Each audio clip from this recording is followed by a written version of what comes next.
आओ बच्चों सुन लो एक कहानी। पंचतंत्र से चुन के लाए है दिल की ये बानी। तो बच्चों, आज की कहानी का नाम है मूर्ख साधु और चालाक ठग। बच्चों, किसी जगह पर एक बहुत पुराना मंदिर, बड़ा सिद्ध मंदिर था। वहां पर एक महात्मा जी रहते थे। उन्हें बहुत ढेर सारी दान दक्षिणा वगैरह मिलती थी। तो जो दान दक्षिणा मिलती थी उसमें वो अपने खाने पीने भर का तो जो था वो रख लेते थे, और बाकी सब चीजों को, कपड़े वगैरह जो भी मिलते थे, जो उन्हें पहनना होता पहनते थे, नहीं तो बाकी सबको दूसरों को बेच बेच कर उससे पैसे इकट्ठा करते थे। तो साधु महात्मा को पैसा बहुत इकट्ठा करने की इच्छा होती थी। बहुत चीज, बहुत पैसा, बहुत सी धन उन्होंने इकट्ठा कर लिया था, और वो धन का कोई इस्तेमाल नहीं करते थे। वो धन को अपने पास में एक गठरी बनाकर उसी में रखा करते थे। सोना चांदी भी उसमें रखते थे, जो सोना चांदी उन्हें दान में मिलता था उसको भी रखते थे, और हमेशा उस गठरी से उनकी माया लगी रहती थी। जितना भगवान से माया नहीं थी, उससे ज्यादा उनकी गठरी में माया थी। ये ठग माने जानते हो? ठग माने वो होता है जो लोगों को मूर्ख बनाकर उनसे माल हड़प लेता है, समझे? तो एक ठग था। ठग ने सोचा कि साधु महात्मा के पास ये गठरी जो है, इसमें माल तो बहुत रहता है, लेकिन इसको कैसे उड़ाया जाए, इसको कैसे हम गायब कर दें।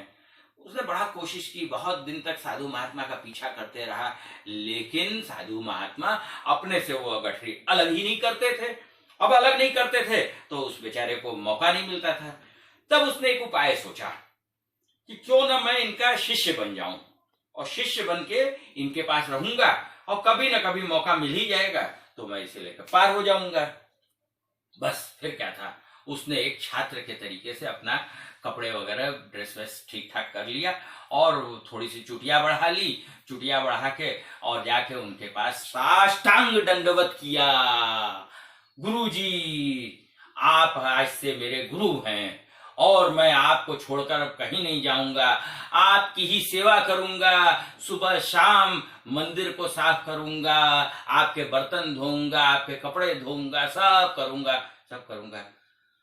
गुरुजी ने सोचा कि चलो, बहुत दिन हो गया है अपने हाथ से काम करते करते, अब बुढ़ापा भी आ रहा है, तो चलते हैं, इसी को अपना शिष्य बना लेते हैं, कुछ काम में भी मदद हो जाएगी, और ठीक है, क्या करना है, अब तो बुढ़ापा आ रहा है।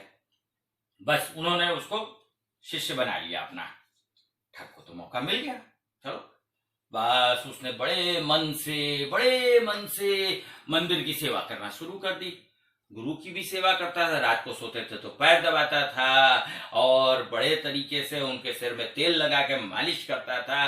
अब बहुत खुश कर दिया उसने, बहुत खुश कर दिया। लेकिन जो पंडित जी थे वो अपने धन की माया से नहीं दूर हो पा रहे थे। वो क्या करते थे कि हमेशा अपनी गठरी अपने बगल में दबाए रखे रहते थे, उसको नहीं वो छू सकता था। बेचारा ठग बड़ा परेशान था कि इतनी सेवा ये कराए जा रहे हैं, और हमको गठरी नहीं मिल रही है।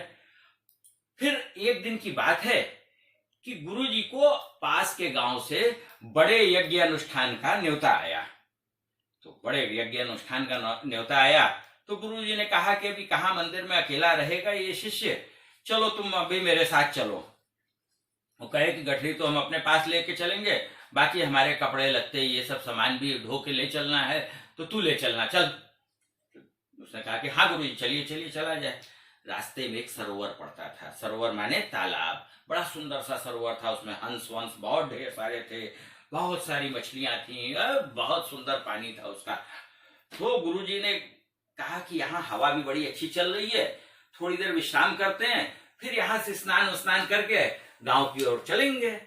बस तो उन्होंने किया क्या कि कहा कि ठीक है, यहाँ आराम करते हैं। लेकिन अब आराम करते समय भी गठरी को उन्होंने अपने बगल में दबाया है, और कपड़े की पोटली जो थी उसको सिर के नीचे दबा लिया, और लड़के से कहा कि चल मेरा पैर दबा। बेचारे को समय नहीं मिल रहा था। तो उसने जब चलने लगे तो शिष्य ने कहा कि गुरुजी, इतना बढ़िया पानी है, इसमें आप थोड़ा स्नान तो कर लीजिए, इतना बढ़िया कल करता हुआ पानी है। गुरुजी का भी मन हुआ कि हाँ चलो स्नान कर लेते हैं। बस स्नान करने के लिए उन्होंने अपने कपड़े उतारे। अब गठरी लेकर तो पानी में जाते नहीं है। तो बस उन्होंने किया क्या कि गठरी उसको सहेज दी कि देखो भाई मैं आ रहा हूं और बस तुरंत एक डुबकी लगा के आऊंगा। तो उसने कहा हाँ हाँ गुरुजी आप जाइए, आप नहाइए, बड़े शौक से नहाइए, हम देख रहे हैं, सब देख रहे हैं। इतने दिन में बहुत भरोसा हो गया था उनको। बस फिर क्या था, वो गए और जैसे ही उन्होंने गड़प डुबकी लगाई, इधर उनकी गठरी लेकर फुर्र। अब तो गुरुजी ऐसे देख रहे हैं, मेरी तो सब चली गई। बच्चों इसका मतलब ठग कामयाब हो गया और पंडित जी बेवकूफ बन गए। इसका मतलब ये हुआ कि हमें बिना किसी का परीक्षण किए हुए उस पर भरोसा नहीं करना चाहिए। आप अपने दोस्त भी जब बनाते हैं ना, तो उनके मन की स्थिति को जानने के लिए बहाने से उनका परीक्षण जरूर किया कीजिए। किसी अजनबी पर बहुत भरोसा एकाएक नहीं करना चाहिए। तो आज की कहानी बस यहीं तक, फिर कल मिलते हैं एक नई कहानी के साथ। तब तक के लिए टाटा।